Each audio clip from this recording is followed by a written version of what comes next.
nasceu e morreu no mesmo dia que nasceu. E ninguém anotou esse regime. E depois eu vou fazer uma notinha sobre ele mais para frente. Participação final dos apressos. Por que é um regime que não pegou? Há muitos anos, 2010, eu discutia longamente com o advogado.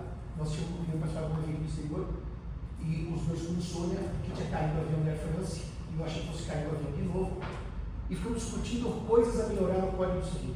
E nós passamos a noite discutindo se tinha que não mexer não nesse regime da participação dos apressos. O projeto tirou o regime do Código. E eu vou explicar por que oportunamente. Então são 4 regimes, é verdade. Olha, se eu chego atrasado hoje, isso é gravíssimo. Eu estou dando nota para os atrasados, que haverá perda de pontos na nota final. E os que não vierem, descer pontos, não sei. Olha que coisa injusta. Os atrasados perdem pontos que vêm, ganham pontos que eu não sei que não vieram. Vou começar a fazer tipo o professor Chuleira, vai chamar mural, para todo mundo poder estar presente, mudar todo o sistema. Afinal, onde é que mora a amizade, onde é que mora a briga? Olha a letra de vocês, 7h da manhã, tem dólar civil, sobre o regime de bens. A cara dos senhores, eles desistiram. Muito bem. Eu não, porque eu estou feliz. Muito feliz hoje, com 2 ótimas notícias. Então, a primeira regra, o primeiro conjunto de regras de trabalhar é o da comunhão parcial. Tá? Artigos 1658, 1658 e seguintes. O artigo 1658, que não existia no Código de 16, por isso que ele vai gerar, vocês vão ver, um bis in idem com 1659, que o 1659 é a releitura do Código de 16, já estava lá. O 1658 é inédito, vai dar um bis in idem, uma repetição de regras, não uma contradição, só uma repetição de regras. O 1658 vai dizer uma coisa que qualquer pessoa do povo que vocês conversem afirma sobre a comunhão parcial. Qualquer pessoa do povo. Ele vai dizer o seguinte: os bens existentes no momento do casamento não se comunicam, são bens particulares. Então você pega o dia de hoje, nós nos casamos hoje, o que nós temos até hoje, cada um tem o seu, não há o nosso. Portanto, usem os termos da lei, tá? Bem particular, porque é só daquele cônjuge, não é do outro. O que nós temos até hoje, até o dia do casamento, não se comunica, bem particular.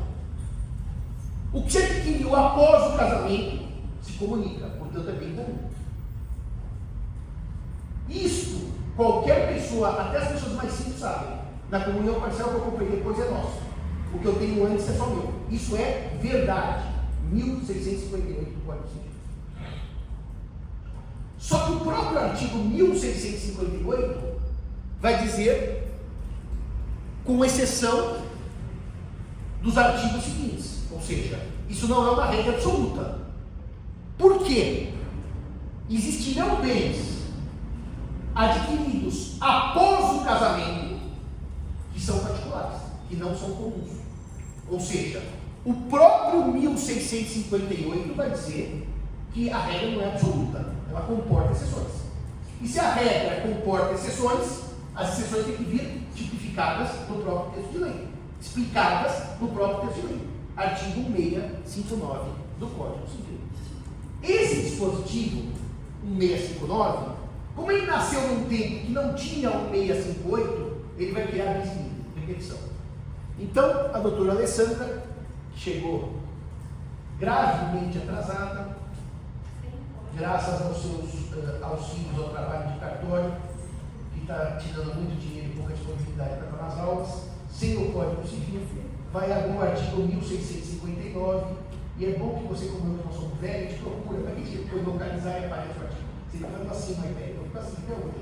E eu sei que se procura ele aparece, mas eu sou gente mais idosa. Vai lá, Alessandra. 1659, quis um caput, aliás, leia o 658, depois o 659, caput e o ensino primeiro. No regime de comunhão parcial, comunicam-se os bens que sobrevierem ao casal, na constância do casamento, com as exceções dos artigos seguintes. Agora, exceção do artigo seguinte, vamos passar a exceção. Não se comunica, é bem particular, é só de um dos cônjuges. Inciso primeiro. Os bens que cada cônjuge possuir ao casar e os que lhe sobrevierem na constância do casamento, por doação ou sucessão, e subrogados em seu lugar. Bom, a primeira parte que afeta o artigo anterior, que é o bis in idem. Então, a primeira parte não precisava ter, porque tem o artigo 658, mas copiaram do Código Antigo. Não se comunicam os bens anteriores ao casamento, os que eu tinha quando me casei, nem os advindos a título gratuito, por doação ou herança. Essa é a grande regra que separa a comunhão parcial da universal. Grande regra. Se eu ganho alguma coisa, a doação é só meu, não é dele, não é dela. Se eu recebo por herança alguma coisa, é só meu, não é dele, não é dela. Essa é a regra extrema que separa a comunhão parcial da universal. Essa é a grande diferença, além dos bens anteriores ao casamento. Então, senhores e senhoras, se eu receber uma doação posterior ao casamento, o bem é particular, não se comunica. Se eu receber uma herança posterior ao casamento, o bem é particular. Quando eu digo uma herança, tá? Pode ser ação legítima, que morreu um parente, eu herdei, ou testamentária. Por testamento, alguém designou herdeiro ou legatário. Não comunica, é bem particular. E além disso mais, os subrogados em seu lugar. Subrogação real, não é aquela do segundo ano, subrogação pessoal. Quando alguém paga e se subroga, se substitui nos direitos do outro. Não, aquela é pessoal, aqui é real. Subrogação real significa que certo bem assume uma condição jurídica que tinha o bem anterior. Isso pode parecer difícil, mas não é. Querem ver um exemplo bastante simples? Bem anterior ao casamento é bem particular, tudo bem? Eu vou contar a história do meu cliente verídica dos anos 90, não tem um problema. Doutor Simão, meu filho quer se casar. Sim. Ele conheceu a moça por um bate-papo na internet, anos 90. Aquilo era raiz, hein? Não tinha celular com multifuncionalidade. Ela é uma golpista. Eu falei, não, isso não quer dizer que ela seja uma golpista. Não, mas eu tenho certeza que ela é uma golpista, ela só quer o dinheiro do meu filho. Bom, tudo bem, o que eu posso fazer? Já casou? E o filho é do senhor, não é meu. Não, mas é o seguinte, agora ela quer fazer o seguinte, eu dei para ele, antes de se casar, um apartamento no bairro do Itaim, doação, anterior ao casamento bem particular. Ele vai vender o apartamento, agora casado, e com o dinheiro comprar uma casa no bairro de Santana. Repare, se o apartamento era bem particular, a casa será subrogada, será também bem particular, apesar de dividida após o casamento, onerosamente. Só que é um problema técnico só, não na lei. Isso está escrito na escritura, claro, porque senão, em tese, o que eu comprei depois é nosso. Isso tem que vir escrito. E a pessoa contra quem a cláusula se opera tem que assinar. No caso ela, para dizer concordo, para evitar fraude. Porque senão todo mundo dizia, é bem subrogado e o outro perderia. Não. Então, um declara e o outro assina. Basicamente é isso. E aí, o que aconteceu? Aquele tempo que eu tinha, naqueles inilotempore, que eu tinha tempo para fazer coisas divertidas, coisas muito divertidas, o que eu fiz? Eu falei para ela, vamos conversar com o tio era o corretor de imóveis que estava vendendo a casa, para fazer a minuta da escritura e pôr seu nome concordando com a subrogação. No que eu fui falar com o tio, lá em Santana. O tio parecia um Pavarotti, sabe? Aqueles caras bem assim, só faltou cantar de leva a noite na reunião. Não, mas minha sobrinha não vai assinar esse papel. Mas por quê? Precisa assinar, porque é subrogação. Não, ela não vai assinar, porque não é costume da nossa família assinar papel. Falei, nossa, que tese interessante. Nossa família não tem esse costume de ficar assinando coisas. Isso aí, não vamos assinar nada. Mas tem que assinar a subrogação. Não vamos assinar nada. Daí chegou o pai do cliente para mim e falou, tá vendo? Aquilo tudo é uma enganação para enganar meu filho, para roubar. Falei, tudo bem, seu Salvador, fica tranquilo. Nós vamos fazer o seguinte, olha o que eu fiz. Ele vendeu o apartamento de manhã, recebeu um cheque, e o cheque já era em nome daquele que ia comprar na tarde. Ou seja, nós pusemos o mesmo valor, o mesmo cheque constou de uma escritura de venda, constou de escritura de compra. Eu lembro bem, 300 mil reais. Ele vendeu por 300, comprou a casa por 300, no mesmo dia. Claro que a subrogação ali não estava declarada na escritura, porque ela não deixou, a moça não assinaria. Mas tínhamos uma prova cabal da subrogação. Porque o bem foi vendido e o outro foi comprado pelo mesmo valor, no mesmo dia, com o mesmo cheque. Passa-se o tempo. Eu esqueci da história, onde o cliente me liga. Ele tinha trabalhado com meu pai no metrô. E o filho dele foi meu primeiro estagiário. quando eu montei escritório aqui na Paulista, 30 metros quadrados, eu, uma sócia e ele. Simão, bem que eu te disse, meu filho vai se divorciar. E agora a mulher tem metade da casa que comprou, porque ela disse que ela não assinou, que ela não concorda com aquele negócio de subrogação. Eu falei, tudo bem, vamos entrar com uma ação declaratória de subrogação e vamos ganhar, porque assim, não tinha como perder. Vende de manhã e compra tarde com o mesmo cheque, é uma ação ganha. É isso, é uma ação ganha. Vamos entrar com a ação. Eu falei, mas não podemos, eu e o senhor, entrar com a ação. Quem tem que entrar é seu filho, porque afinal é ele que é prejudicado pela não subrogação. Ah, meu filho, claro, o senhor não pensou como sogro, o senhor entrar com essa ação. Ah, vou falar com ele, amanhã vamos ao seu escritório, vamos dar procuração, vamos ganhar. E o homem sumiu. Passam 2 dias, passam 3, eu também liguei de volta. O homem me liga uns 30 dias depois. Simão, tem uma notícia para te dar. Falei, qual? Resolvemos a questão. Falei, que bom! Ela aceitou a subrogação sem ação judicial? Não. Meu filho disse, como sem direito, eu quero dar metade do valor da casa para ela. Então o assunto se resolveu, sem advogado, diretamente pelas partes. Ou seja, o que aprova que nós temos um bom cliente. Um bom advogado tem que ter um bom cliente. Se o cliente não coopera, a gente não faz nada. Falei, meus parabéns, ele acabou de perder metade da casa. E eu tinha feito uma operação de guerra para provar a sua advogação, simplesmente precisava, se eu soubesse que ele ia dar metade da casa para ela. Mas enfim, subrogação é isso. Eu ganho um imóvel por herança, casado por comunhão parcial. Quantas vezes isso não acontece na prática? Vendo aquele imóvel e compro outro. Se o valor for idêntico, a subrogação é total. Se o valor for diferente, eu vou ter um problema, né? Porque eu vendi uma casa por 500, comprei um apartamento por 700. A subrogação tem que ser parcial, nos 500, não nos 700, claro, de 200 pressupões que são comuns.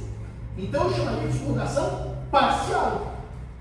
Na prática, senhoras e senhores, ninguém faz isso, tá? Essa conta vai ser feita no momento do divórcio na briga da bancada. Ninguém faz isso na prática, depois da escritura, subrogação, total ou parcial. Mas, peraí, já vou te falar, você já ouviu essa palavra.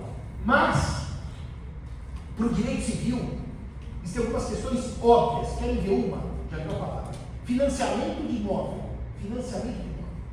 Eu compro imóvel financiado, tá? Em 100 prestações. Pago 99 solteiro. Me caso e pago a última. Não faria sentido o imóvel inteiro ser comum. A comunicação é de 1 sem avos. Estão entendendo a lógica disso? Assim como, se eu pagar uma prestação solteira e 99 casado, não faz sentido ter que o bem particular em 100%. Estão entendendo a lógica da subrogação parcial?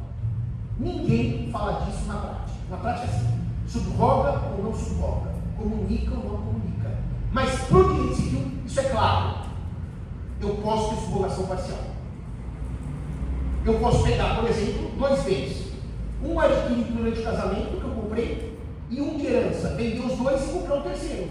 Vai ter uma subrogação em uma parte, não subrogação na outra. Tudo bem até aqui?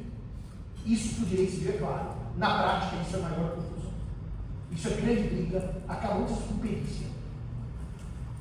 Existe uma discussão se só a declaração do outro cônjuge na escritura serviria para comprovar a subrogação, se seria suficiente, ou se seria necessária a aprovação documental. Tem muito registrador que exige a comprovação documental que isso conste na escritura. Vamos, Alessandro faz uma nota excelente. Se eu declaro que eu sou subrogado e estou tirando minha ação da minha mulher ou do meu marido, não importa. Vocês concordam que precisa concordar sobre pena de qualquer declaração unilateral gerar uma subrogação fictícia. E o sistema não pode conviver com uma mera declaração para que o outro derrube depois. Tem que ser o contrário. Ou eu tenho a concordância dele ou dela e a subrogação vai para o registro, ou ela não pode ir. Se não, a lei, eu faço isso no sistema. Qualquer declaração minha fraudulenta, vou dar um exemplo simples. Eu não vendi nada. Todo o meu patrimônio foi comprado após o casamento. Eu já declarei as escrituras de subrogação. Fica fácil. Não me parece que o sistema possa conviver com tamanha facilitação da fraude. E ainda que você diga assim, Simão, mas fraude a gente não presume, é verdade. Mas é que nesse caso é abrir a porta para uma facilitação de fraude que não me parece correta. Mas pode falar. Muito bem. Segundo tipo de bem particular, que não se comunica, tá? Fala, Alessandro. Os bens adquiridos com valores exclusivamente pertencentes a um dos cônjuges em subrogação dos bens particulares. Aqui é aquele caso que as pessoas dão como exemplo, que não faz o menor sentido esse exemplo, por causa do texto do código. Um homem com tantos anos se casa com uma mulher com tantos anos e no dia seguinte compra uma mansão. Aquele bem é comum? Claro que não, porque o dinheiro, se eu comprei no dia seguinte ao casamento, não foi ganho no dia seguinte ao casamento. É a poupança de uma vida. Então aquele bem é particular porque o dinheiro é particular. O que o código quer dizer? O código quer dizer o seguinte, senhores. Se eu tenho bens particulares e com o dinheiro de bens particulares compro outros bens, eles seguem sendo particulares. Vou dar um exemplo que é comum no dia a dia. Alguém vende um certo bem, deixa o dinheiro numa aplicação financeira até achar o outro. Ninguém pega o dinheiro no minuto seguinte e compra. Fica lá, 1, 2 ou 3 meses. Os rendimentos são bens comuns, juros, os frutos, eu vou mostrar por quê. Mas o principal é bem particular, porque eu vendi minha casa no tempo de solteiro, pus numa aplicação financeira e comprei outra. Qual é o problema prático? Prova. O problema é só prova disso aqui. Como é que eu provo que eu comprei com o dinheiro daquela venda ou com o dinheiro que eu já tinha no banco depois do casamento? Isso em alguns casos são muito fáceis. Muita gente vende bem de herança para comprar outro. E pega o bem de herança, põe numa aplicação e logo compra outro. Fica fácil rastrear. Só que as pessoas que não têm muito dinheiro, que guardam aquele dinheiro para aquele fim. Só que as pessoas têm um dinheiro enorme. Como é que eu vou saber se foi aquele dinheiro? O dinheiro não tem carinho. O dinheiro é bem fugível. Mas há casos óbvios. Nós temos agora um escritório que é óbvio, certo, João? Eu vou despachar em dinheiro, sabe? Você nem sabe, né? Esse é o estagiário. O estagiário não sabe, não fala nomes, é esse. Mas é óbvio, o pai faleceu, ele recebeu uma série de bens por força de herança, ficou inclusive a metade da mãe, que era a ameação, da viúva, e ele ficou com outra metade. E alguns ele vendeu para poder comprar outros aqui em São Paulo, porque a família é do interior.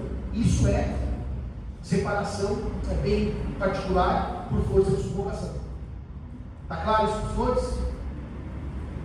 O terceiro inciso começa a ficar mais interessante. O que diz o terceiro inciso? Que também não se comunica.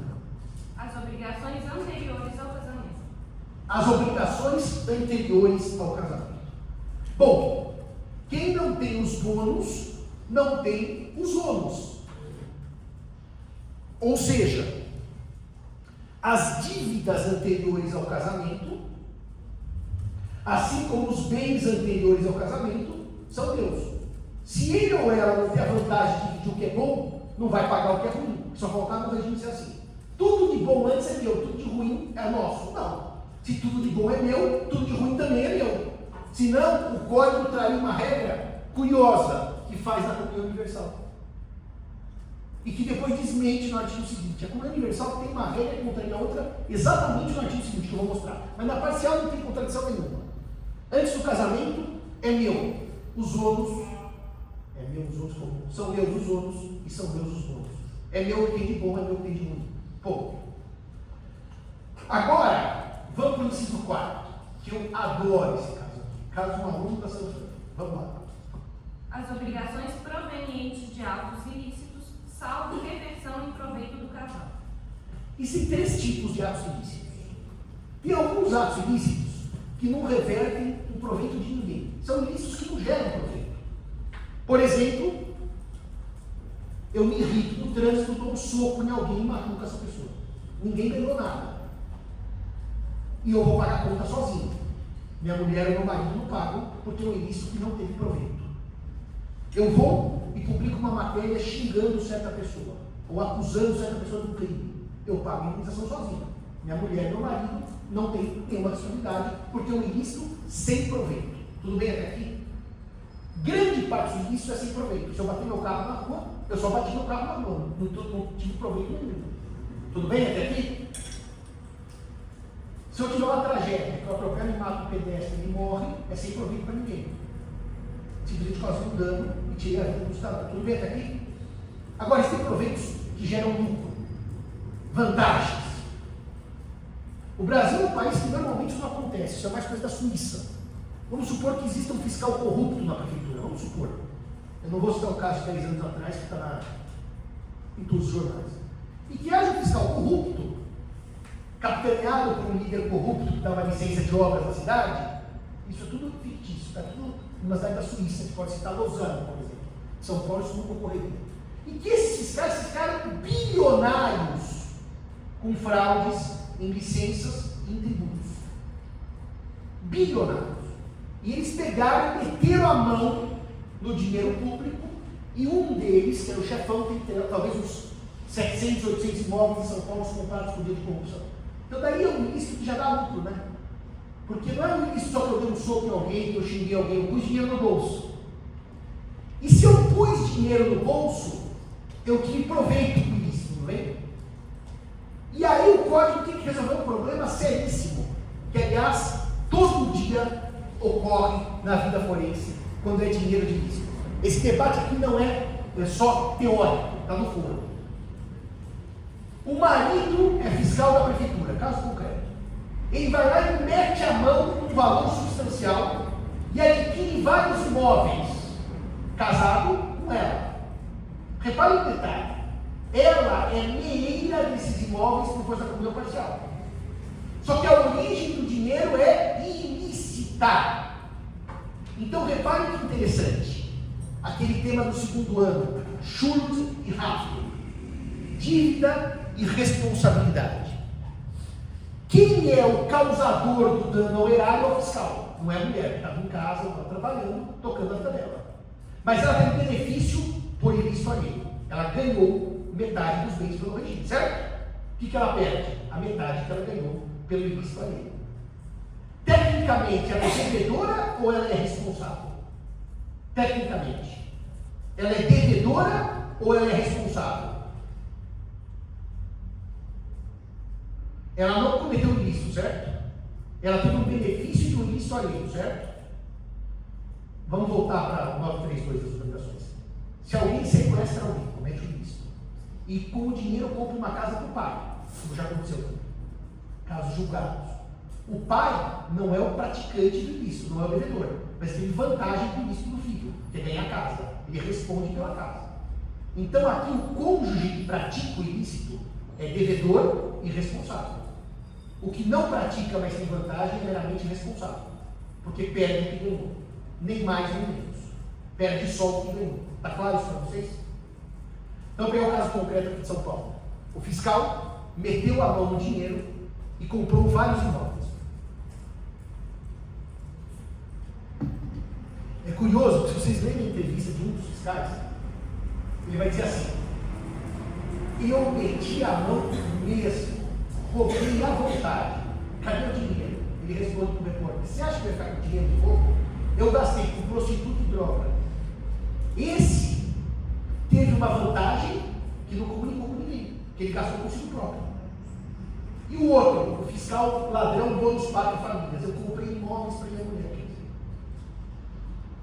Além de tudo, é burro, tem que ter gastado com prostituta e droga e não tem como devolver. Mas não, ele resolveu deixar a família tranquila.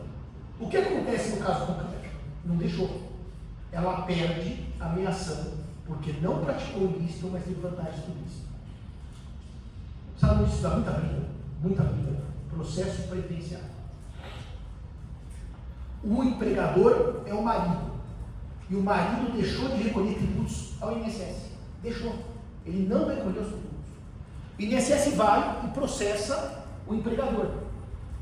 E na hora de penhorar os bens, que bens que ele penhora? Os bens comuns ao casal. A mulher diz assim: mas eu não tive benefício com isso. E a tese do INSS que é vencedora é que se seu marido for com dinheiro e comprou bens, você também tem vantagem. Só que, já deu a palavra, nesse caso dos fiscais, houve uma coisa muito interessante. Até eu discuti esse caso com o Badaró. Olha o que aconteceu. O fiscal que comprou bens com o dinheiro da corrupção, isso era declarado. Não estou dizendo uma coisa, está no jornal, ele declarou. Isso aqui não tem dúvida. Não é aquela coisa talvez. Ele tinha uma questão interessante. Que ele era casado com uma mulher que tinha dinheiro, rica. Então ele tinha bens que eram dela, que não tinham nenhuma relação com o trabalho dele. Portanto, esses bens obviamente não podiam responder por dívida dele. E aí o que acontece? O MP, quando viu a fraude era muito grande. Depois você vê no jornal, faz uns 15 anos isso. Muito grande. Era um grupo que fraudava ISS e fraudava licença imobiliária. O que aconteceu? O MP bloqueou todo o patrimônio do casal. porque não sabia o que era bem proveniente do ilícito que beneficiava o outro ou não, e bloqueou 100% do patrimônio. E daí eu não trabalhei nesse caso, mas eu falei com o Badaró e conseguimos liberar a parte anterior a todo o problema, porque tinha uma parte que era só dela e que não se comunicava de jeito nenhum. O que entrou depois do casamento cabe a prova do benefício da corrupção. Está claro isso para vocês? Pode falar, doutor. Então, teria que também ter uma análise do fator de ciência do cônjuge inocente? A sua pergunta ela é tão bonita, que eu acho que eu até mencionei um código civil do professor Simão comentado. O senhor estudou responsabilidade civil, né? Mas estudou mais ou menos, né? Ou o senhor vinha nas aulas, gente? Não, porque agora eu vou fazer uma pergunta difícil. O senhor vinha nas aulas, tá? Então tá bom. O senhor vinha nas aulas de responsabilidade civil, certeza. Ale, abre aí o 932 do código. A discussão é, a vantagem é objetiva ou é uma vantagem acompanhada de ciência do ilícito? Eu vou dar um exemplo do que ele está me perguntando. Sem casamento, vou pensar só no crime. Vamos pensar o senhor que é um homem apaixonado, que assalta um banco. E o senhor tem aquele bando de dinheiro em casa, fala, o que eu vou fazer? Eu posso depositar numa conta tal, e o senhor compra para sua namorada um Porsche e dá de presente. Eu assim, nossa querido, como é que você teve esse dinheiro? Eu vou te contar. Meu tio Astolfo morreu, me deixou essa herança, e o Porsche do tio Astolfo. Ela te beija, que sorte o tio Astolfo, coitado, nem sabia que ele estava doente. Ela não foi verificar que o senhor era assaltante de banco, certo? O senhor conhece o Fernando Dutra Pinto, o sequestrador do Silvio Santos? Não, né? O problema é esse, você vai ficando velho, as histórias vão ficando nas calendas. E eu vou contar se vale tudo, porque agora no meu grupo da família só se discute vale tudo. Então o tempo inteiro, a Solange e tal, e eu vou dando spoiler, minhas irmãs falaram que querem me expulsar do grupo da família, mas eu lembro tudo. Inclusive, quem matou a Tatiode, você lembra também, né? Não? Quem matou a Tatiode? E quer fazer doutorado, você vê que é uma coisa difícil. Quer fazer doutorado, você tem lá. Você sabe quem matou a Tatiode, Ana Fernanda? Sei, mas nessa versão eles vão... Não vai ser ela, né? Não. E eu fiz para as irmãs, a minha irmã filha que ia me expulsar do grupo, falou, mas vai mudar, fica tranquila. Porque ela achava que era Maria de Fátima. Eu expliquei que era a Leila. Mas depois isso deu uma confusão ontem, que eu fui quase expulso do grupo da família.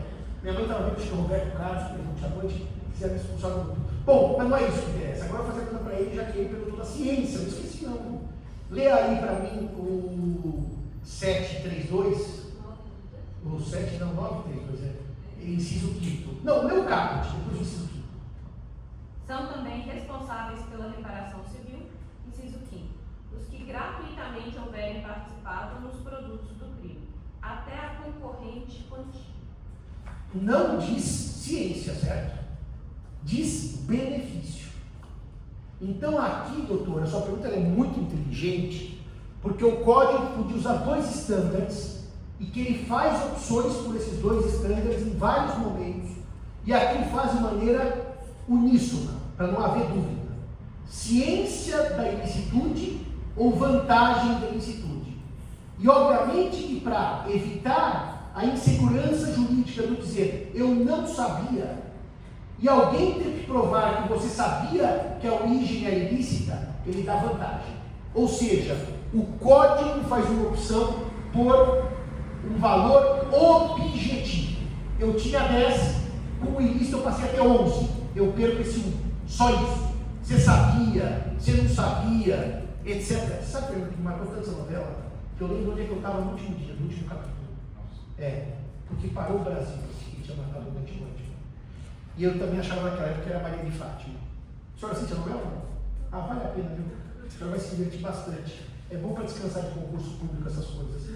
Então, respondi ao senhor, ilicitude basta o resultado objetivo, independentemente da ciência ou do conhecimento do fato, tá certo? Então, aquela sua namorada vai perder o Porsche. Mas eu não sabia que o tio Astolfo não tinha morrido. Azar o seu.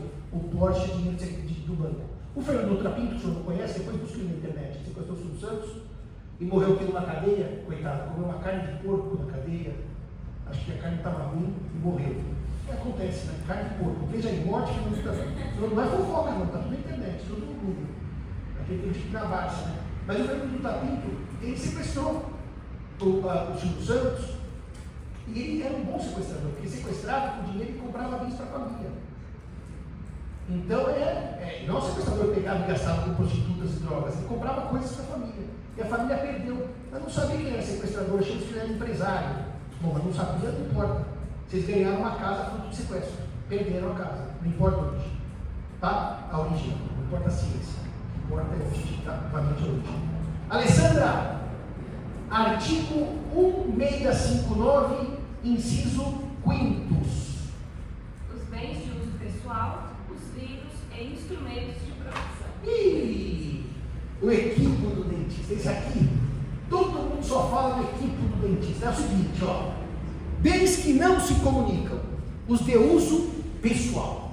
Pessoal, por exemplo, acaba o casamento e eu digo para ela, eu quero metade das suas bolsas. Por quê? São bolsas caríssimas, eu vou vender no Mercado Livre. Não, mas você usa a bolsa? Não, eu não uso, mas eu quero metade das suas bolsas. O código diz não. Uso pessoal não se comunica. Eu quero metade das suas gravatas. Aliás, essa daqui, o Anf, essa daqui é a lança do velho Magalhães, viu? Que eu estou usando agora as gravatas. Que é uma lança, Fernando, medieval, tá vendo? Essa aqui o velho Magalhães deixou de legado. Então, reparem, as gravatas não se comunicam. Os celulares, cada um tem o seu. Tem coisa mais de uso pessoal do que o celular? Só que, ó, só um detalhe, tá? Não é porque eu uso certo bem da casa que ele é de uso pessoal. Aquela cadeira só eu sentei, então é só minha, não é assim que funciona, tá? Então você vai fazer uso capião. A cadeira da ponta era que eu sentava, logo é só minha. O carro tal eu usava o outro. Não, isso não é de uso pessoal. Uso pessoal é vocação para uso pessoal. E aí é muito bonitinho, porque daí com os casamentos homoafetivos surgiu um debate sobre roupa. Se as roupas são ou não são de uso pessoal nos casamentos homoafetivos. E aí há vários nuances desse debate. Por exemplo, nem todo mundo, por ser do mesmo sexo, tem o mesmo corpo, certo? Um é mais alto, é mais baixo, é mais magro, é mais gordo. Um tem um gosto alto, outro gosto B. Então existem sim coisas de uso pessoal nos casamentos homoafetivos. Mas às vezes não existem. Querem ver uma coisa? É muito comum nos casamentos homoafetivos as mulheres terem bolsas comuns, que elas usam cada vez a bolsa da outra. Então aí acaba sendo bem comum, mesmo de uso em tese particular. Por quê? Porque ele perdeu a vocação de bem de uso particular. Eu só conheci um casal homoafetivo, que eu fiz várias entrevistas sobre experiência de uso comum particular, como é que funcionava as dinâmicas. Em que eles me disseram, 2 homens, a gente usa toda a roupa que é de um do outro. Eu achei até uma coisa assim, que é quase um comunismo no excesso. Eu falei, até cueca, mas não quis perguntar porque eu fico com vergonha. Mas enfim, aí pode ter um bem de uso pessoal, quer ver? Aquele relógio você me deu, só eu usava. Aquele relógio. Tá? Agora, os bens de uso pessoal não se comunicam. Qual que é o grande drama nos casamentos antigos para esse tipo de bem? Joias que o marido deu à mulher. Nos processos com casais mais antigos, a grande briga diz respeito às joias que o marido deu à mulher. No famoso divórcio, também está na imprensa, da Valgarten, vocês podem olhar. O marido tinha dado para ela um volume de joias que era uma coisa assustadora. Quando terminou o casamento, ele falou show me the money, que era metade. Ela falou uso pessoal. Mas fala para a gente, pessoal. Sabe por que tentou fugir do uso pessoal? Que eles investiam em joias, como se fosse comprar um imóvel, comprar ações, para investir. E que, portanto, não eram joias dela, eram investimentos do casal. Sabe como funciona assim? Ao invés de eu pôr dinheiro no banco, vou comprar uma barra de ouro, sei lá, qualquer hipótese assim. Vou comprar um quadro, qualquer hipótese desse sentido. Tá? Eu não sei como é que acabou, mas eu quando estudei o caso para dar o parecer, eu acabei mandando o parecer, bom, isso aí, a galinha tinha dente ainda. Eu tinha certeza que o caso era bem particular, não era investimento nenhum. Ele dava para ela, em ocasiões sucessivas, joias de presente. Aniversário de casamento, Natal, ele dava, ele gostava de dar joias para ela. Bens particulares não se comunicam. O que mais não se comunica? O instrumento de profissão, do trabalho. E por que não se comunica o instrumento de profissão ou do trabalho? Por uma razão muito simples. É o velho exemplo do equipo do dentista. Se o instrumento profissional se comunicar, ao fim do casamento, ele ou ela vai ter a metade do instrumento de profissão do outro. se o outro não pagar pela metade, vende-se o instrumento profissional e divide-se meu amigo. Só que quem trabalha fica sem profissão, porque afinal aquilo é para trabalhar. Isso geraria um problema de tirar o outro da profissão por conta da divisão do instrumento de trabalho. Ou seja, dividir o equipo do dentista ou a máquina de exame do radiólogo é tirar o bem daquele que com ele vive e muitas vezes ganha dinheiro até para pagar alimentos para os filhos. Portanto, o bem é particular para se evitar exatamente que o outro cônjuge ou companheiro fique sem poder exercer sua profissão. Isso é controverso? Hiper, mega, blaster, super. Isso é tão controverso, é tão controverso, é tão controverso, que tem o famoso caso do caminhoneiro de Santa Catarina, na STJ, que comprou um caminhão. O que ele fazia com o caminhão? Não era para dar rolê nas férias com a família, ele trabalhava transportando carga. Eu acho que eu não conheci pessoas que comprassem caminhão para coleção. Pode ter, precisa dizer que muito rico tenha. Mas era um caminhão normal, que ele era transportador, certo? Frete, fazia frete. E o STJ entendeu, num julgado absolutamente sem pé nem cabeça, que vai dizer assim: dizer que o caminhão é só dele gera enriquecimento sem causa. Não, causa com a lei, está no texto de lei. Para não ter causa, tem que ser fora da lei do contrato, certo? Se a lei diz que é só dele, e portanto ele tem que dar metade do caminhão para ela. São aqueles julgados que não tem explicação lógica. É uma explicação porque eu quero que partido, porque eu acho justo. Sabe a decisão que é por equidade, sem estar escrito que é por equidade? Porque é contra a lei. Quando foi o debate sobre a reforma do Código, por causa do equipe do dentista, a professora Berenice queria de qualquer jeito tirar esse dispositivo. Mas do Benzer também. Por causa, eu não ia entrar nessa. Hoje tem aquelas clínicas de tratamentos estéticos, em que há máquinas de laser que ajudam no tratamento estético, etc. E que são caríssimas. Mas até eu posso trabalhar com computador também que é caríssimo. Eu não sei quanto que é o caríssimo, eu não sei qual é a minha função. E a questão é exatamente essa. Se o que é caríssimo devia ficar para os dois. Não é, então põe aí. Se é para isso, põe assim no código. Até tendo salários mínimos, comunica. Depois não comunica, sei lá, se escreve alguma coisa. Agora, dizer assim, tudo comunica. Sabe o que acontece em última análise? As cadeiras no meu escritório se comunicam. Então vamos dizer assim, ficar sem cadeira para ter cliente. Não, e vai contra uma lógica, porque a questão aqui, senhores e senhoras, é a seguinte. Eu já vi isso várias vezes nessa turma. O Código Civil faz escolhas de Sofia. Existem horas que não haverá dupla vantagem. Haverá alguém ganhando e alguém perdendo. O código não consegue dar ganha-ganha aqui. Vou dar um exemplo simples. A hora que o código manda ficar o caminhão só como dono do caminhão, e se a decisão cumprisse a lei, ele continuaria no caminhão, ela sem nada. Ela infeliz e ele trabalhando. A hora que ele manda vender o caminhão, ele para de trabalhar porque não tem caminhão, e ela vem com a metade. São escolhas trágicas. Não tem escolha bacana. Nas jornadas, no final, foi votado isso? Então, propuseram bastante bobagem, mas a ideia era que a gente falasse bens, instrumento de produção independentemente do valor. Aí começou a briga, a maior parte da comissão queria que tirasse e colocasse como outra coisa, e no final ficou igual a agora. Eu fui bastante contra essa mudança. Você e o Mário lugar. Eu e o Mário, né? Fomos contra. No final, como é que está hoje? Isso está bem. Pode falar. Então, hoje, no caso do motorista que fica aqui na Uber, acho que também esse tema deve ganhar mais. Eles alugam muito carro, viu? Muito carro alugado no Uber. Se o senhor entrar, o senhor vai ver que muito carro alugado, não tem nem dinheiro para investir no instrumento de trabalho. Nos casos que o carro é próprio. E aí existe o problema do instrumento de trabalho, que não é só, né? Porque se eu tenho um carro que eu faço Uber de segunda a sexta e viajo com a família no fim de semana, ele não é só instrumento de trabalho, né? Ele é também instrumento de trabalho. Há várias questões aí que começam a ficar complicadas. O que mais não se comunicam? Os livros. Eu nunca estudei a fundo por que os livros não se comunicam. E cuidado, os livros aqui não são livros profissionais. São livros de instrumentos profissionais. Está na primeira parte do dispositivo. Eu desconfio que o legislador não queira que os livros se comuniquem porque ele gosta de livros.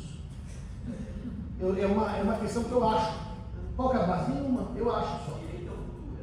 Hã? Direito à cultura. Direito à cultura. E dizer ainda assim, se você não ler, não vai ficar com metade dos meus livros. Já houve casos, por exemplo, conhecidos, notórios, de sequestro de biblioteca por esse cônjuge. Vocês sabem essa história? Um cônjuge amava a leitura e o outro detestava. O outro saiu de casa, foi expulso, e a vítima teve que pagar um reembolso para ter a biblioteca de volta. Um sequestro de biblioteca. Sequestro de cachorro. Isso é muito comum hoje em dia. O cônjuge sequestra e obriga a dar um dinheiro para devolver. Só que cachorro, enfim, é um animalzinho que você pode uma hora na rua, passar lá e arrancar da mão e sair correndo com ele. Agora, por exemplo, 50 mil livros é um pouco mais difícil de sair correndo com 50 mil livros. Né? Então, os livros não se comunicam. Os livros não se comunicam. Por isso que é bom, quem gosta de livro, ninguém mais tem livro, mas quem gosta, põe o nome, escreve na capa. Esse livro é meu. Põe um carinho, para que não haja comunicação, para o bem ser particular, tá certo? Eu cometi, não vou dizer isso que está gravando, né? Bom, então, os livros não se comunicam, está bem claro isso. Vou passar para as próximas relações. Mas sequestro de cachorro, vocês conheciam, né? Como a gente sequestra cachorro do outro? Não. Pede uma fortuna para pegar o cachorro. E livro também. Livro é uma fortuna. Tem sequestro de biblioteca, hoje em dia. Por isso vale a pena uma nova baratinha no centro por a biblioteca, e só você achar que ele está sequestro dos seus próprios livros. Alessandra, quem mais não comunica? Os proveitos do trabalho pessoal de cada um. Ih, vai dar confusão. Os proveitos do trabalho pessoal de cada um. Esse dispositivo ele existe por conta de uma questão do Estatuto da Mulher Casada, de uma alteração histórica, etc. E aí, o Estatuto da Mulher Casada tinha um problema em 62.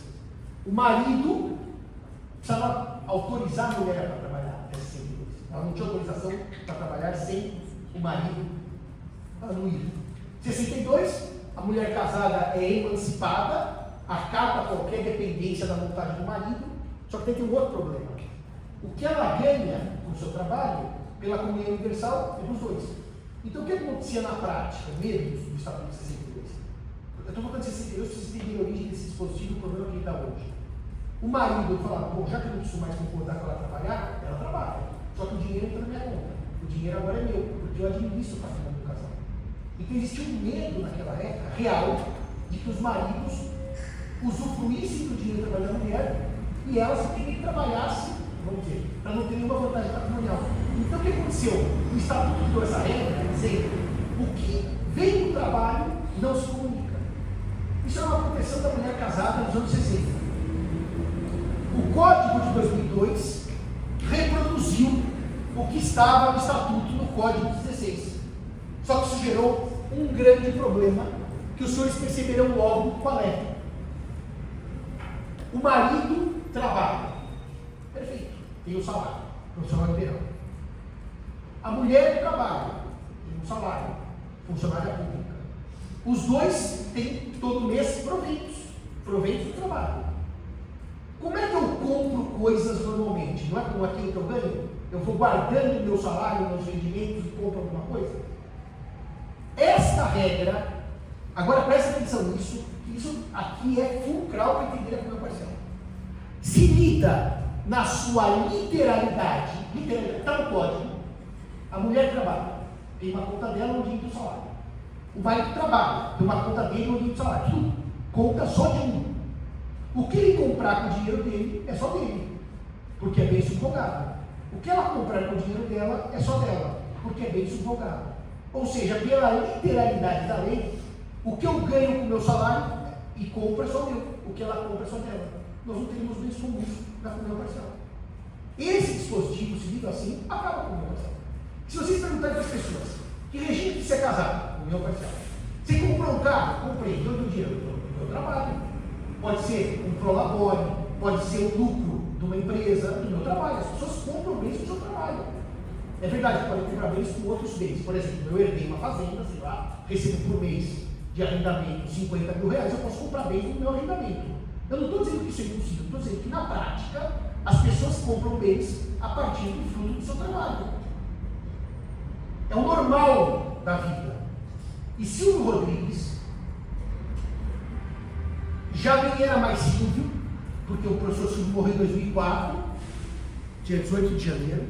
Na atualização da obra de Silvio Rodrigues, quando foi a primeira do novo código atual, o professor Francisco José Carrara escreveu o seguinte: se esse dispositivo for interpretado como está na lei, é o fim da comunhão parcial. Tudo que eu comprar com o meu salário é meu, tudo que ela comprar com o salário dela é dela, não tem mais comunhão parcial. E, portanto, a interpretação que a doutrina deu, e que hoje os tribunais acatam pacificamente, é uma leitura que tecnicamente é ruim. Ou seja, eu não estou dizendo a doutrina resolveu bem, eu estou dizendo a doutrina resolveu o problema, mas não ficou bom na ideia. Quer dizer, não ficou bom. Ficou bom o resultado, mas ficou ruim na ideia. Pronto. Ficou bom a chegada, mas foi mal o percurso. Porque a doutrina concluiu o seguinte: os proventos do trabalho não se comunicam enquanto direito a receber os proventos. Mas, quando os proventos entram no patrimônio, eles passam a ser bens comuns. Ou seja, o direito a receber os proventos não se comunica. Mas a hora que o provento vira patrimônio, é comunicado. Ou seja, acabaram com o dispositivo. Acabaram com o dispositivo, na prática. Bom, isso gerou 3, 4, 5 ou 6 questões práticas muito relevantes, que eu vou dividir com os senhores. Questões práticas muito relevantes. Primeira questão prática relevante: se o provento, como direito a perceber, não se comunica, mas o provento capitalizado, materializado, se comunica, imaginemos que eu estou casado por comunhão parcial de bens e a minha empresa não me paga salários. E eu entro com uma demanda trabalhista para receber o salário. Repare, quando essa demanda acaba, o casamento já acabou. Eu já me divorciei, dele ou dela. Mas eu pedia salários referentes ao período que eu estava casado. Está clara a hipótese prática? Se tivesse sido pagos naquele período correto, teria sido bem comum. A jurisprudência é uníssona. Continua sendo bem comum, mesmo pago posteriormente ao divórcio, que se refere ao período anterior em que o casamento ainda existia. Ficou claro isso, senhores e senhoras? Então, olha que bonitinho. Se eu sou solteiro e tenho verbas não pagas, tá? Como solteiro, me caso, essas verbas continuam sendo pagas. E entro com uma ação para cobrar o anterior ao casamento e o durante o casamento. O durante é nosso, o anterior é só meu. Ou entro cobrando verbas se venceram durante o casamento. E também algumas posteriores ao divórcio. Posterior ao divórcio é só meu. O que deveria ser pago durante o casamento é nosso. Ficou bem claro a ideia do meu e do nosso? Ou seja, a ação trabalhista pode gerar frutos comuns ou não, a depender de quais verbas eu peço e de qual período eu estive ou não casado. Está claro o primeiro exemplo? Segundo exemplo, que deu uma grande confusão. Uma grande confusão. E hoje está pacificado pelo STJ. Fundo de garantia por tempo de serviço.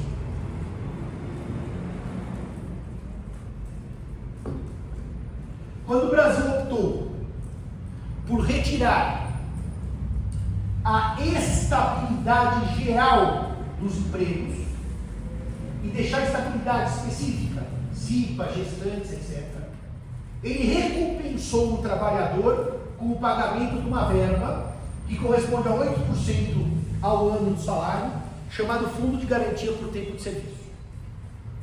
Portanto, o trabalhador não tinha estabilidade, mas tinha uma poupança forçada de fundo de garantia. Tinha não, porque tem até hoje. Teria desde aquela época uma poupança forçada de fundo de garantia, que só poderia ser levantada quando o empregado fosse demitido, não quando ele pedisse demissão. Depois as exceções ao levantamento do FGTS foram aumentando, compra da casa própria, mas não permitiram sempre compra de ações da Petrobras, depois teve com liberação porque tinha câncer, algumas doenças, mas enfim, isso não interessa. O que interessa é o seguinte: o fundo de garantia é meu ou é nosso? A conta do fundo de garantia tem seu nome e seu CPF. É uma conta vinculada. Você não pode ir lá no banco e falar: quero levantar meu FGTS. Tem regras para levantar. Só que os cônjuges começaram a pedir metade do valor que estava depositado nessa conta. E o STJ disse que sim, o FGTS, leia-se, o valor depositado na conta é bem comum. Mas vamos de novo com a mesma lógica. Qual o valor? O que foi pago durante o casamento, nem anteriormente nem posteriormente. Tudo bem até aqui? Só que aí vamos fazer uma segunda pergunta. Mas Simão, se o dinheiro do FGTS é bem comum, termina o casamento, a mulher vai lá e fala: quero levantar metade do FGTS do meu marido? Não, porque a regra de levantamento é uma regra própria, com razões próprias. Eu não posso chegar ao fim do casamento como se fosse uma conta poupança num banco qualquer e falar: me dá metade. Isso não existe. Então, os bancos são oficiais que no momento do levantamento, de acordo com as regras próprias, tá? O cônjuge vai ter um percentual daquela conta. Pode ser maior ou menor. Por exemplo, imaginemos que eu trabalhava 20 anos quando me casei. Os 20 anos anteriores são só meus. Fiquei casado em 2. O FGTS de 2 anos se comunica. O senhor se entendeu? Ou seja, esses 2 anos de casamento, o FGTS depositado é nosso. Vamos supor que naqueles 2 anos entraram 10 mil reais. 5 mil meu, 5 mil dela. Só que isso, evidentemente, só vai ser levantado quando eu, que sou titular da conta, puder levantar. Ela não pode chegar e vai me dar a minha parte no FGTS dele. Vamos ver se vocês estão bem em geral. Tecnicamente, quando eu digo, como diziam os maridos defendiam assim: eu não vou dar metade do FGTS para ela, porque esse dinheiro não é meu. Esse dinheiro é do Estado. Verdade ou mentira? Claro que é mentira. Não está no seu nome, no seu CPF? Como não é seu? Claro que é seu. Só que, como que é meu se eu não posso usar? Como é que vocês sabem dessa resposta? Porque é verdade. Eu só posso levantar FGTS nas regras próprias do sistema. Por exemplo, só para o senhor ter uma ideia. Quando aposenta, todo mundo levanta, tá? Ou seja, se não acontecer nada antes da aposentadoria, eu levanto. Como é que vocês respondem juridicamente isso? Os maridos dizem assim: tanto não é meu que eu não posso usar. E era errado. Mentira. Era dele, mas não podia usar. Como é que vocês respondem isso juridicamente? Está ligado ao termo uma condição, mas dá para aperfeiçoar essa resposta. Por quê? Não tem coisa minha que eu não posso usar? Ué, se eu criar um usufruto em favor de alguém, eu não sou titular sem usufruir? Eu não posso ter um bem inalienável com cláusula testamentária? Até se você locar. Oi? Até locação. Até na locação eu posso ceder a posse. Então, o fato de não usar não quer dizer que não é meu. O fato de não poder levantar alguma coisa, porque ela é inalienável, se eu receber uma doação inalienável, eu não posso vender a casa, e a casa não é minha? Claro que ela é minha. Limitar o poder sobre o bem não é tirar a propriedade. Tanto é verdade que o bem falou antes, se não é locação, eu não seria dono porque eu não uso. Está bem claro isso para os senhores? E o último problema, para mais de metro, foi resolvido pelo STJ de uma maneira muito curiosa, e o STF resolveu de uma maneira mais curiosa ainda esse ano. A chamada previdência privada. A previdência privada, ela, no Brasil, tinha 20 anos, deve ter uns 30 anos. A previdência privada, ela no fundo é uma forma,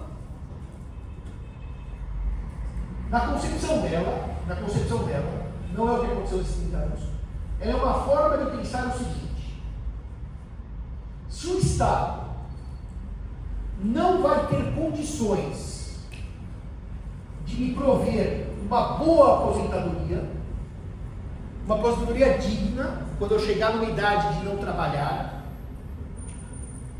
eu vou recolher valores para que aqueles meus próprios valores me deem essa garantia, que eu chamaria de uma vida digna na velhice. Ou seja, eu entendo que o Estado, e aqui eu não estou dizendo o funcionário público, o juiz, estou dizendo o que paga o INSS com o seu carnezinho mensal, não vai me dar condições de viver dignamente. Então eu vou criar essas condições. Como é que se cria essas condições? Você pode juntar dinheiro, comprar uma casa que é um aluguel. Você pode comprar ações, as ações valorizam. Você pode pôr na previdência privada e dela vai ter regras tributárias que não nos interessam, que é a, como chama aquelas duas lá? VGBL e PGBL, que não nos interessa. E aí o que aconteceu? Vocês imaginam o seguinte: eu estou tendo aula de direito civil com o professor Simão. Penso, quero me casar. Só que tudo que eu comprar após o casamento, é dos dois. Está aqui, está escrito. Então qual é a forma de eu fugir disso? Vai ser daqui a pouco a separação total de bens. Mas antes de chegar à separação total de bens, você está com vergonha, você não quer dizer para ele que você quer separação total de bens. Se você disser para ele que você quer separação total de bens, ele vai pensar, puxa vida, será que ela desconfia de mim? Você vai dizer, eu desconfio, mas eu te amo. E amor e desconfiança não são coisas excludentes. Isso é uma coisa que só a idade mais avançada vai mostrar, que desconfiar e amar, o amor não é necessariamente cego, e nem a seta do cupido, né? A pena do pavão. Então amar desconfiando é uma beleza, não amar de uma maneira que você se torna aqui irracional, mas uma desconfiança normal. Mas aí você não pode falar isso para ele, tá bom. Então faz o seguinte, diálogo com o Simão. Previdência privada. Eu vou pegar todos os meus investimentos, ações, créditos, tudo que eu tiver, e montar uma previdência privada. Quando eu tiver 60 anos, eu recebo aquele dinheiro de volta para mim mesmo. Ou seja, eu tiro tudo de todas as aplicações. Eu não compro imóvel, que seria bem comum. Eu não compro ações, que seria bem comum, que seriam bens comuns. Não compro quadros, que seriam bens comuns. Não compro carro, não compro nada. Eu ponho tudo na previdência. Se eu brigar com ela, eu falo, querida, infelizmente, tudo que é meu está na previdência é só meu. Tudo que é seu é nosso. É uma forma ótima de gerir o casamento. A previdência seria uma forma de criar uma separação de bens disfarçada. Então, o tema foi parar no STJ. Porque os maridos, orientados por advogadas, posso dar até nome deles, vai ser gravado, pegaram todo o patrimônio e meteram na previdência. E quando era o divórcio, não, vamos fazer um divórcio consensual, vamos.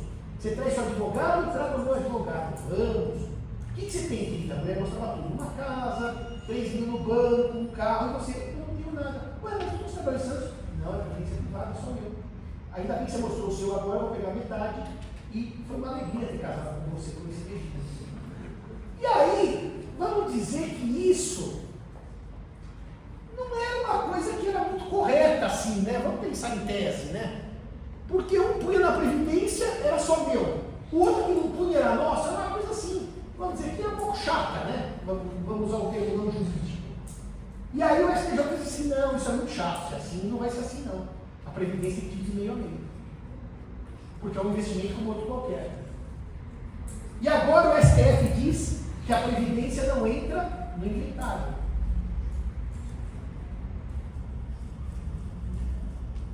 E aí, a previdência vai ter outro problema sucessório que eu não vou entrar aqui. Só que aí, o STJ mandou dividir a previdência. Daí surgiu o segundo grupo de maridos. Não, mas calma aí. Temos que separar a previdência. A chamada previdência privada, pública, que qualquer pessoa pode investir, é um produto do banco. Dos grupos, essa é aberta. Ela é pública porque ela é aberta. Você pode estar no banco, comprar uma previdência, certo? E por lá no mês. Das chamadas previdências públicas e das previdências privadas fechadas. O que são as fechadas? Deixa eu explicar para as pessoas que está na jurisprudência da STJ, isso que eu vou dizer. Tá? As fechadas são assim. O senhor sabe que algumas empresas, ao invés de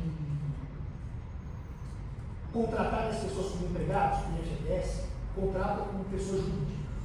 E se isso é fora dos trabalhos hoje, não interessa para o que eu vou dizer agora. E como é que elas pagam essas pessoas?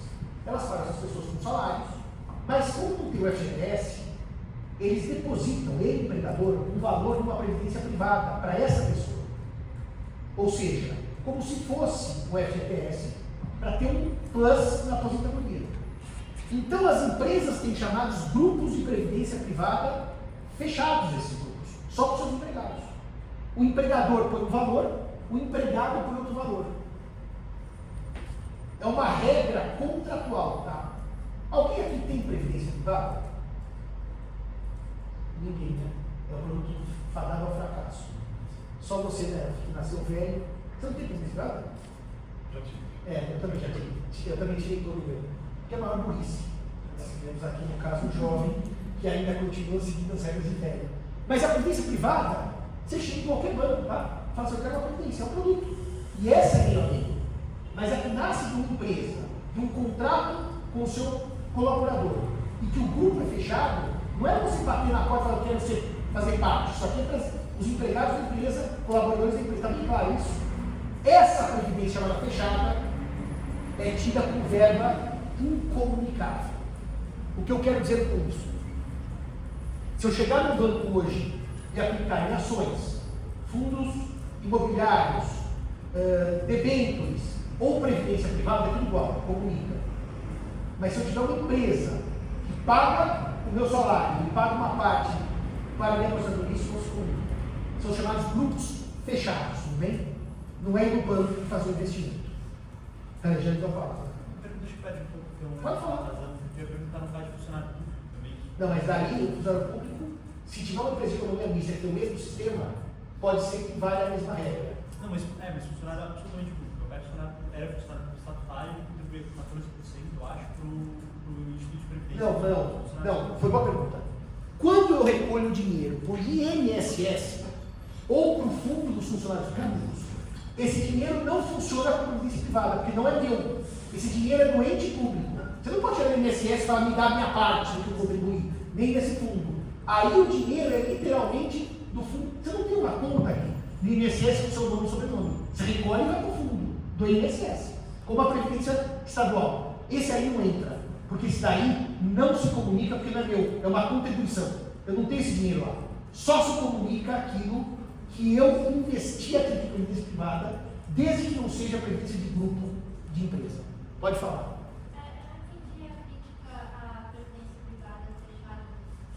Não, a crítica não. Eu só fiz uma nota. O STJ separou as duas. A aberta se comunica e a privada não se comunica.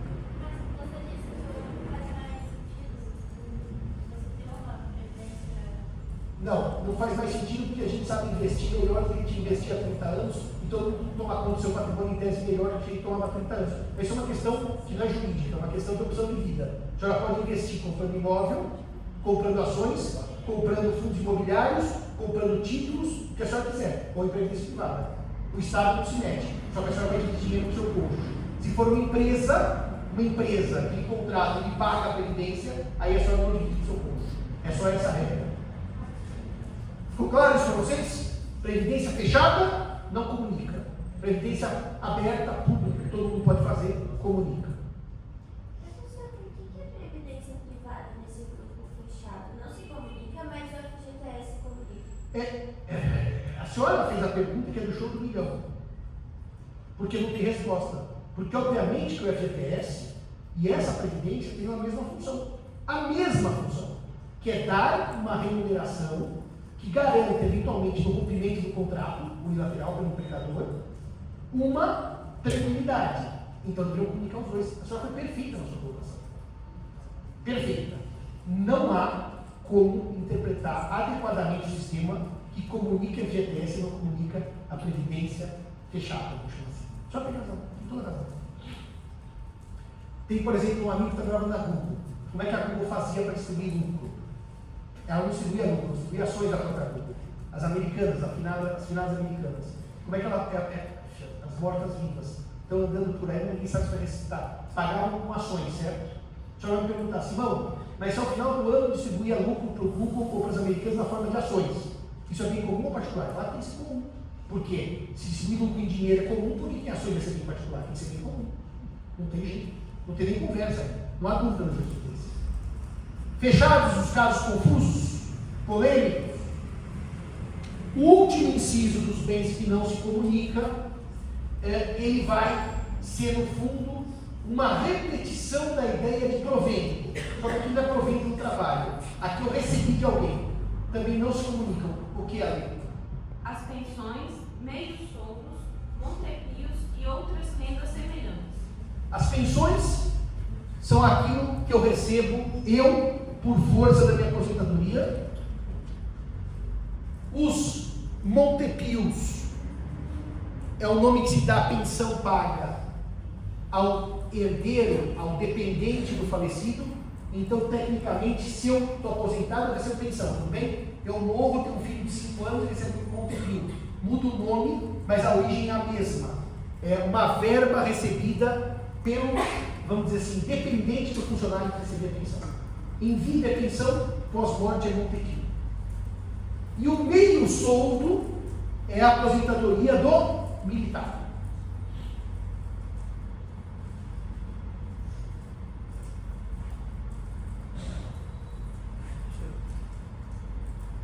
Só comentar que a UPL revolve esses dois incisos. Esses dois incisos estão revogados. O PL revoga esses dois últimos incisos Coloca outro. por uma questão, você vai falar, por uma questão simples. São incisos que na prática estão revogados. E coloca outro que eu acho que é interessante a discussão, porque efetivamente ele não está previsto, mas me parece que é também uma das causas de exclusão. Peraí, é do seguro? Da indenização. Eu ia terminar exatamente com isso. Há muitos anos, me fez uma pergunta o desembargador Cris Oliveira, que gerou um grande debate muito proveitoso sobre indenização e meação. Então vamos ver o seguinte. Senhores e senhoras, eu tenho um carro do meu tempo de solteiro. Esse carro é roubado e o seguro me paga o valor do carro. Então, de acordo com isso, subrogado. O carro era solteiro, a verba está subrogada. Isso não há dúvida. Vem aqui, não há dúvida. Eu ganhei era do tempo de solteiro. Se roubaram o carro que eu comprei casado, o carro era dos dois, a verba é dos dois. Tudo bem até aqui. Agora, eu queria fazer uma pergunta no tempo do acidente da TAM, que é o seguinte: o avião cai, bem? A pessoa morre. Meu pai. E eu entro numa ação de indenização por danos morais contra a TAM, porque meu pai faleceu. E eu ganho dinheiro. Aquele dinheiro é posterior ao casamento, que eu já ganhei casado. O dinheiro é nosso ou é só meu? Eu, na época, respondi que o PM resolve isso. Tem que ser só meu. Mesmo a lei não dizer.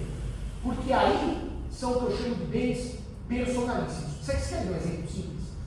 No acidente de trabalho, eu sou desespero com a mão. Eu vou ter uma indenização de dano moral e dano estético para a perda da minha mão. A ética que embasa o sistema não faz sentido minha mulher não vai ter metade do valor da mão para de dano moral, ou da perda de um filho, ou da perda de um pai.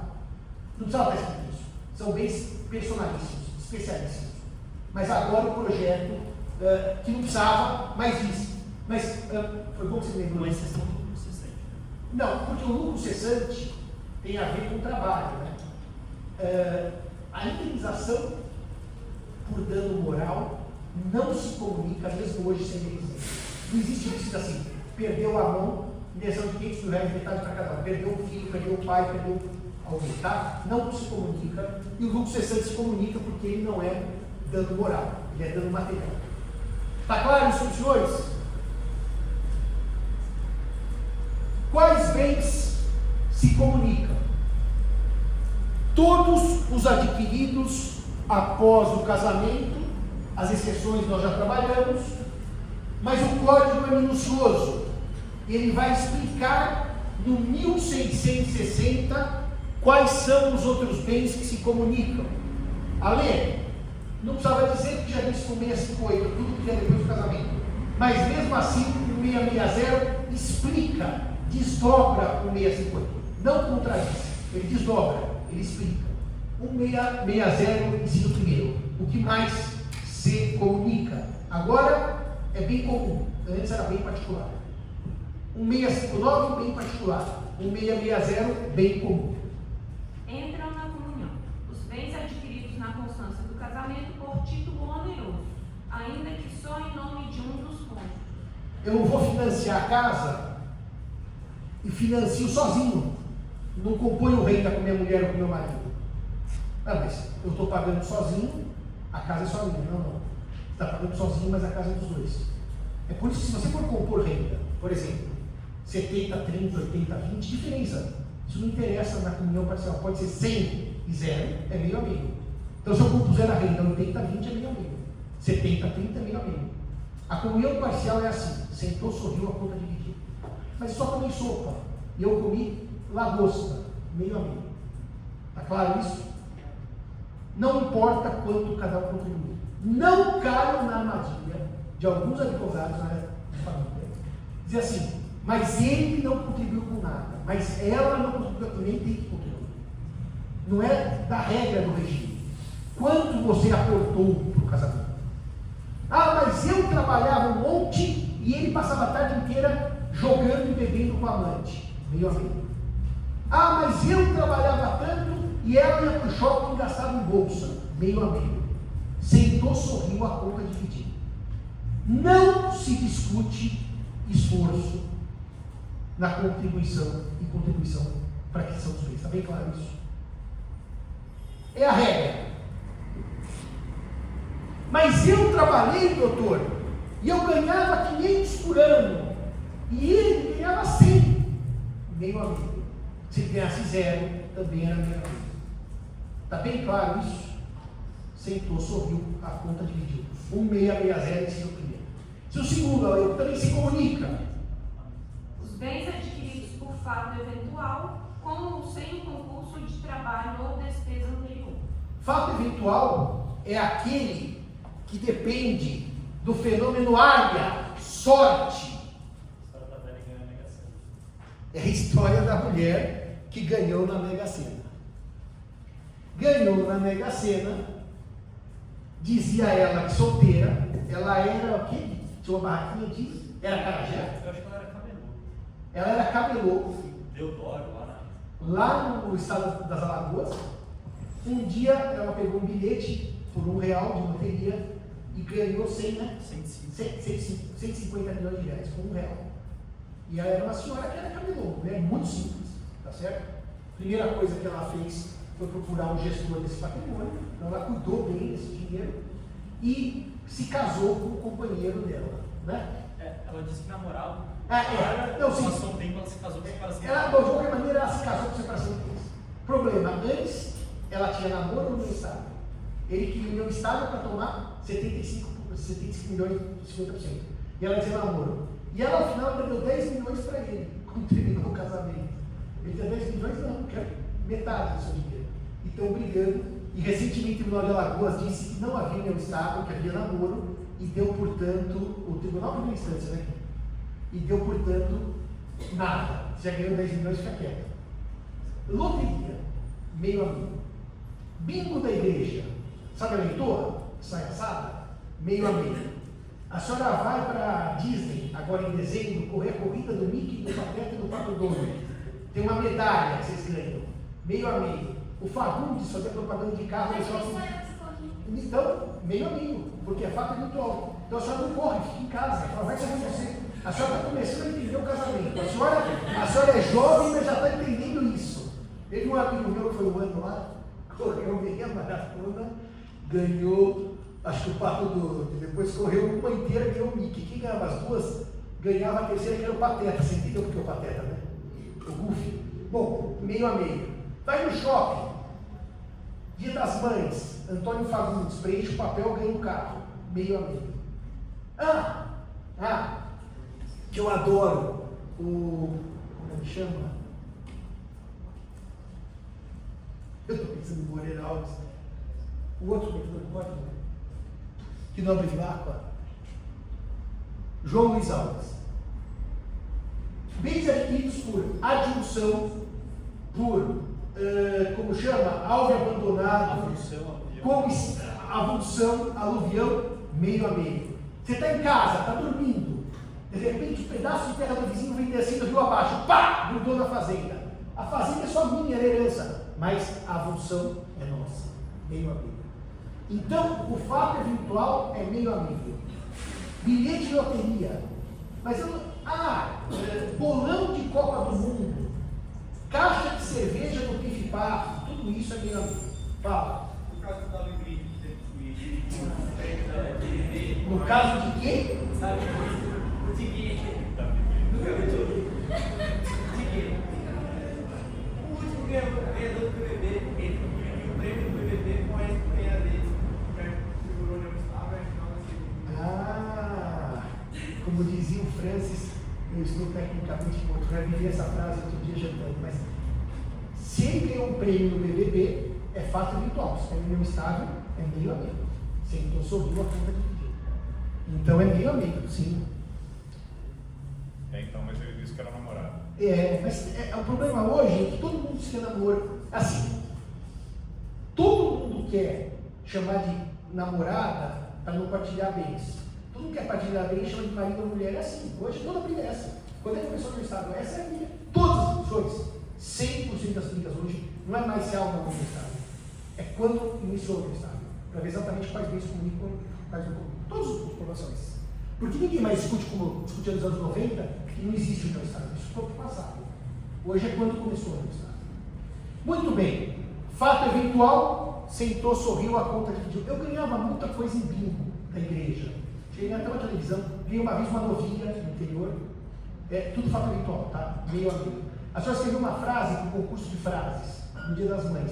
Ganhou lá uma joia, meio a meio. Tudo meio a meio. 100% meio a meio. O que mais, doutora Alessandra, é meio a meio? Os bens adquiridos por doação, herança ou legado, em favor de ambos os cônjuges. Esse dispositivo, o ponto se explica que é um problema. Porque se eu doei para o João e não para a Maria, é bem particular. Se eu testei para a Maria e não para o João, é bem particular. Se eu testei para o João e para a Maria, ou se eu doei para o João e para a Maria, o ponto diz que o código está errado. Que não é bem comum, é que cada um tem a metade como condomínio. Ou seja, que não é que esse bem é de um e também do outro. Já é dos dois, vamos chamar assim, no fato gerador, no nascimento. E que, portanto, esse dispositivo, ele não está bem colocado ali. Porque ele diz uma coisa óbvia.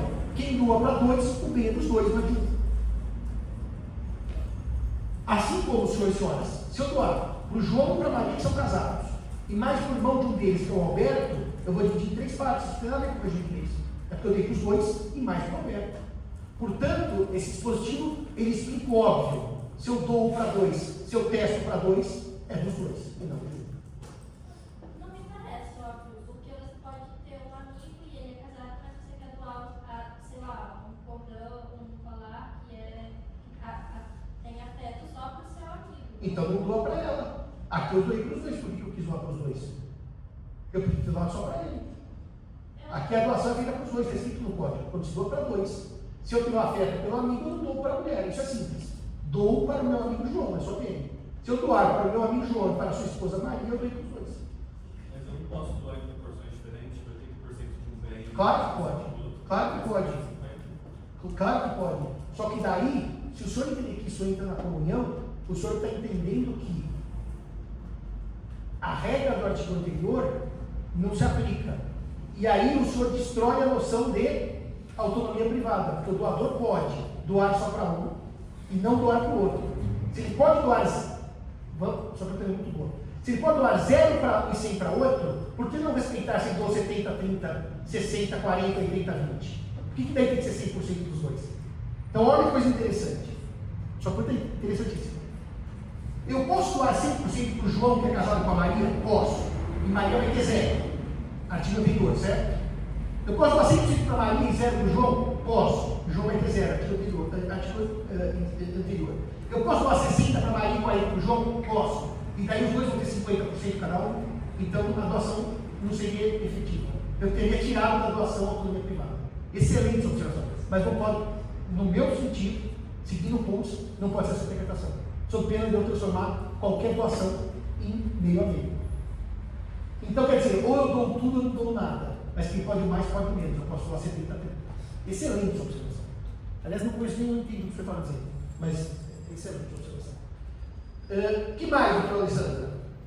As benfeitorias em bens particulares de cada um. Aqui é o pancadão. Aqui é só tiro. O sujeito era solteiro e tinha um terreno, tudo bem? Casou e construiu a casa. A mulher recebeu herança do pai, um terreno. Casaram e construíram a casa. Ou a mulher herdou lá um terreno, tinha uma pequena casa, eles derrubam e fazem uma grande casa. Aumentam aqui. Tá? O que acontece?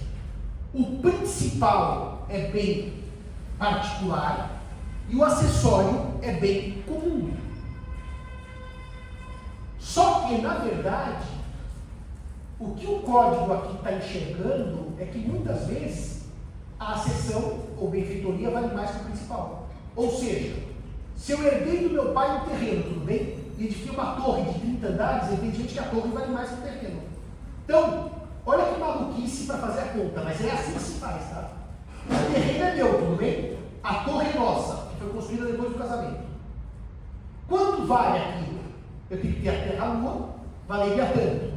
Com a benfeitoria vale tanto. Vocês concordam que eu sou o marido, dono do terreno e da benfeitoria, tem que ter um valor maior do que ela que é dona da metade da benfeitoria? Vocês se perderam na conta, né? Então vamos de novo. Se eu tenho um terreno e já casado construímos o prédio, e o prédio é dos dois e o terreno é só meu, não posso pegar 50% para cada um, eu tenho que ter um pouco a mais, porque o terreno vale alguma coisa, certo? Só quanto é que é esse um pouco a mais? Depende de perícia. Quanto é que valeria aquele terreno? Sabe o que os juízes fazem para fazer acordo? Para fazer acordo. Isso não é regra de imposição. Eles costumam sugerir que o dono do terreno fique com 1/3 a título de terreno, mais 1/3 a título de benfeitoria, e o outro fique com só 1/3, uma divisão 2/3, 1/3. Isso é um chute, isso não é técnico, isso é para apaziguar. Se as pessoas concordam, sai acordo. Se não concordam, faz uma perícia. Para quanto vale o terreno e quanto vale a benfeitoria. Está bem claro isso? Esses 2/3, 1/3 não é de lei, é de jurisprudência. Está bem claro que isso não é lei? E por último, e aqui é o principal inciso que eu, se fosse me casar, afastaria esse inciso, só esse, e ficaria com todo o resto da comunhão parcial. Esse inciso aqui é o inciso que dá mais briga, mais para as benfeitorias, mais para as acessões, que é esse aqui. O último. Os frutos dos bens comuns ou dos particulares de cada cônjuge percebidos na constância do casamento, ou pendentes ao tempo de cessar a comunhão. Ou seja, senhores, se eu herdo uma fazenda, a fazenda é minha, mas ela está arrendada, o arrendamento é pago durante o casamento, o arrendamento é nosso. Eu recebo de doação de um tio ações, as ações são minhas, mas geram frutos, dividendos, eles são nossos. Eu tenho uma casa só minha, eu aluguei, estou casado, o aluguel é nosso. Ou seja, os frutos dos bens particulares produzidos durante o casamento são nossos, se comunicam. Isso quer dizer o seguinte, que se os senhores estiverem nessa situação, o cliente vira e fala: vou doar para os meus filhos, porque eu vou passar por uma cirurgia amanhã, não sei se vou sobreviver, R$1 milhão para cada filho. Eu não quero que meu genro ou minha nora tenha participação nesse valor. Não, então registra a doação, por escrito, para ficar bonitinho, que é doação, para evitar dizer que é bem de trabalho, e não vai ter participação. Ah, mas e os rendimentos? O rendimento se comunica. Cuidado com a palavra rendimento, que quando eu aplico um dinheiro no banco, o banco me paga juros e correção monetária, que são coisas diferentes. Se eu aluguei a casa, o aluguel é fruto, meio a meio.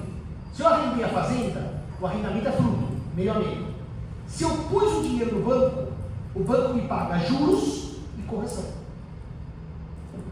Meio a meio de um, meio a meio dos dois.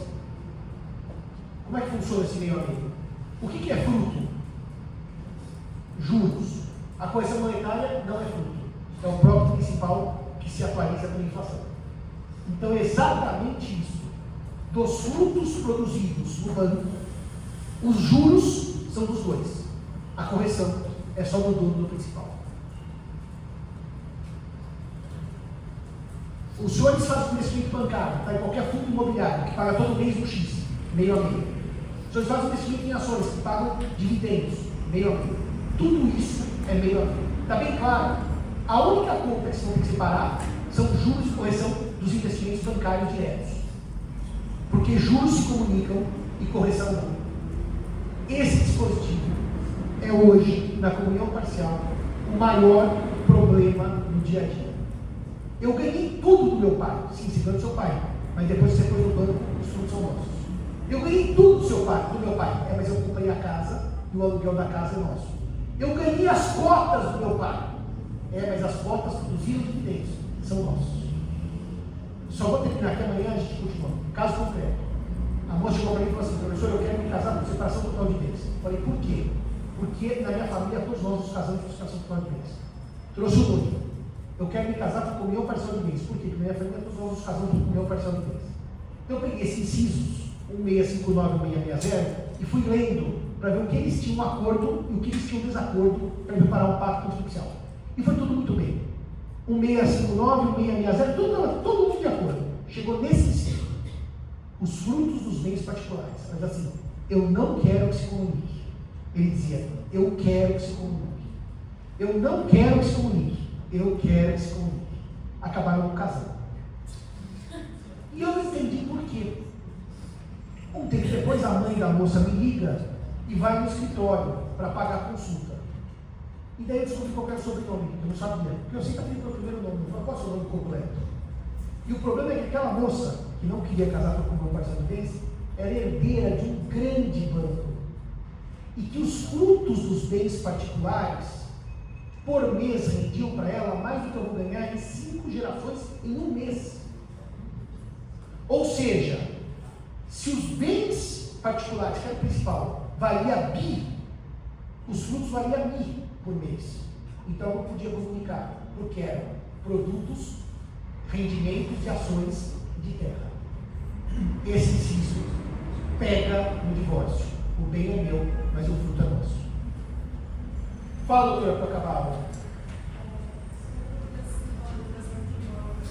Não, a valorização do imóvel não. Porque ele valia 10, agora progredividade ele vai em 20. Só que valorização não se comunica.